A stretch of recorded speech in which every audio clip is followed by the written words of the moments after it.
In this podcast episode, Rudyard Lynch explores the absurdities of our current era and the potential crises looming in the 21st century. He discusses a range of topics, including the socio-economic conditions leading to unrest, the dynamics of political ideologies, the impact of climate activism, and the challenges faced by young men today.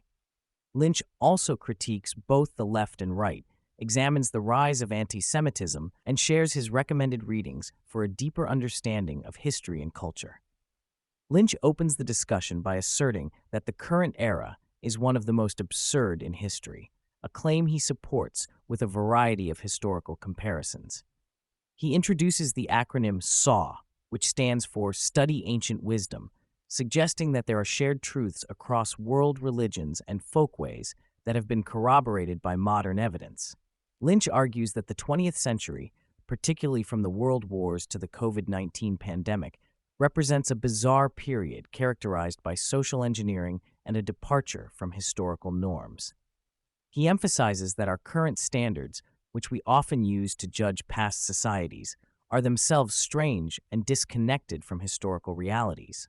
He likens modern individuals to fish in a pond, unable to recognize the water they swim in, suggesting that a deeper study of history could reveal the absurdities of our current situation. Lynch predicts that the 21st century is on the brink of a significant crisis, potentially the bloodiest in history. He references the work of Peter Turchin, who identifies patterns in historical crises that occur approximately every 250 years, driven by factors such as income inequality, declining wages, and competition for elite jobs. He argues that the current era is marked by extreme income inequality and stagnating wages, which he believes will lead to widespread unrest. Lynch draws parallels to historical events, such as the French Revolution and the fall of the Roman Republic, suggesting that the current socio-economic conditions are ripe for a similar upheaval. He posits that the combination of desperation among the populace and the fragmentation of political ideologies will culminate in a crisis that could reshape society. The conversation shifts to a hypothetical scenario. What would have happened if former President Donald Trump had been assassinated? Lynch suggests that such an event would likely lead to significant violence and unrest, as the right would splinter into factions without a unifying ideology. He draws parallels to historical events, noting that the assassination of key figures often leads to chaos and power struggles. Lynch believes that the right, currently held together by Trump's personality cult, would face internal conflicts, leading to a breakdown of order. He emphasizes that the current political landscape is fragile, and any significant event could trigger a violent backlash. Lynch argues that the conditions for a far-right backlash are being set by a combination of factors, including the perceived failures of the left and the increasing desperation of young men. He notes that the left's policies often alienate certain demographics, particularly white men, who feel marginalized and humiliated. This sense of disenfranchisement, coupled with economic instability, creates a fertile ground for radicalization. Lynch posits that the far right will capitalize on this discontent, leading to a resurgence of extremist ideologies. He warns that as the left continues to push its agenda without addressing the concerns of these groups, the backlash will become more pronounced and potentially violent. The discussion delves into the psychology of mass movements and how individuals can be easily swayed by radical ideologies. Lynch explains that a significant portion of the population lacks a strong sense of agency and is susceptible to manipulation by charismatic leaders or movements. He references historical examples where small factions of radicals were able to mobilize larger groups, often through emotional appeals and promises of change. Lynch argues that the current political climate, characterized by polarization and tribalism, exacerbates this phenomenon, as individuals seek belonging and identity within their chosen factions. He emphasizes that the lack of critical thinking and the prevalence of performative activism contribute to this susceptibility. Lynch critiques the left for its failure to address the needs of the working class, arguing that it has become increasingly disconnected from its original goals. He suggests that the left's focus on identity politics and social justice has alienated many traditional supporters. He contends that the left's current trajectory is unsustainable, as it fails to provide tangible benefits to the average person. He also highlights the left's reliance on bureaucratic solutions, which often do not resonate with the lived experiences of individuals. This disconnect, according to Lynch, is leading to a growing disillusionment with leftist ideologies. The conversation shifts to climate activism, with Lynch arguing that many climate activists promote an anti-human agenda. He suggests that the focus on degrowth and radical environmentalism often overlooks the needs and aspirations of individuals.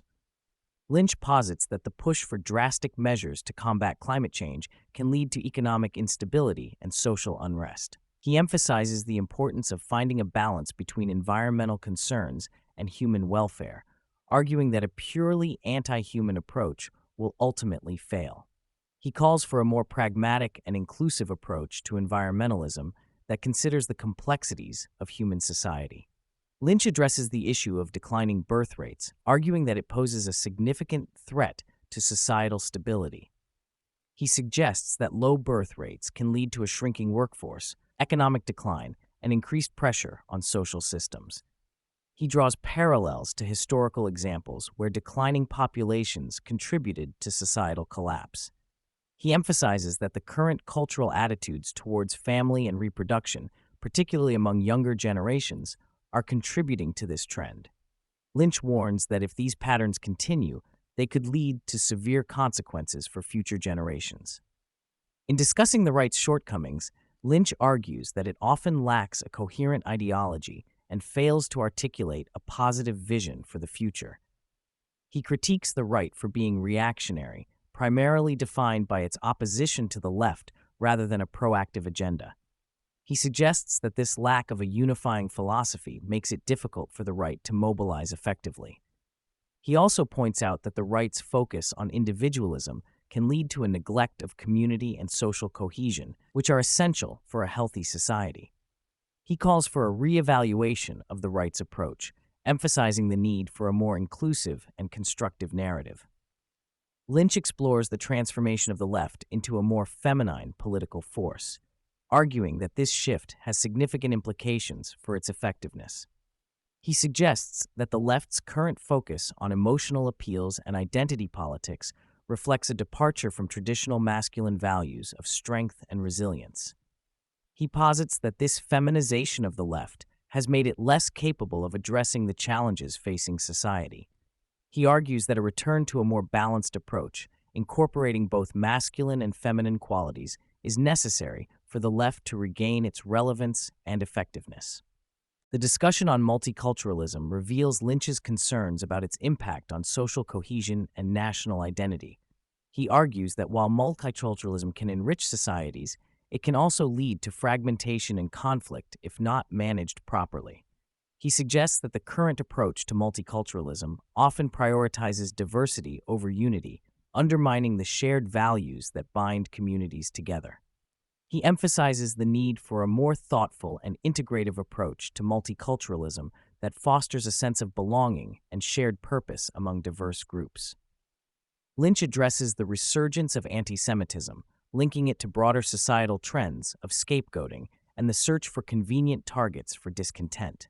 He argues that Jews, due to their historical and cultural positioning, often become easy scapegoats for various societal issues. Lynch emphasizes that this pattern is not new and has been a recurring theme throughout history. He warns that the rise of antisemitism is indicative of a deeper malaise within society, where individuals seek to externalize their frustrations rather than confront the complexities of their own circumstances. The conversation takes a turn towards Nick Fuentes, a controversial figure in the far-right movement. Lynch expresses skepticism about Fuentes, suggesting that his actions and rhetoric may serve interests contrary to those of the broader right. He posits that Fuentes' targeting of other right-wing figures and his extreme positions could indicate a lack of genuine commitment to the movement. Lynch speculates that Fuentes may be operating under the influence of external forces, potentially as a means of undermining the right from within. In addressing the challenges faced by young men, Lynch emphasizes the importance of finding purpose and meaning in life. He encourages young men to seek out values and causes worth fighting for, suggesting that having a sense of direction can help counter feelings of despair and hopelessness. He advocates for the cultivation of community and social connections, arguing that these relationships are vital for mental health and well-being. He also highlights the importance of personal agency and the need for young men to take responsibility for their lives, rather than succumbing to victimhood narratives. Lynch shares his recommended reading list, emphasizing works that provide insights into history, culture, and human behavior. He suggests The Invention of Yesterday by Tamim Ansari as a foundational text for understanding historical perspectives. Additionally, he recommends Atrocities by Matthew White, which offers a unique look at history through the lens of human suffering. Lynch also highlights the works of Amory DeRore, particularly his explorations of the interplay between sex, power, and civilization.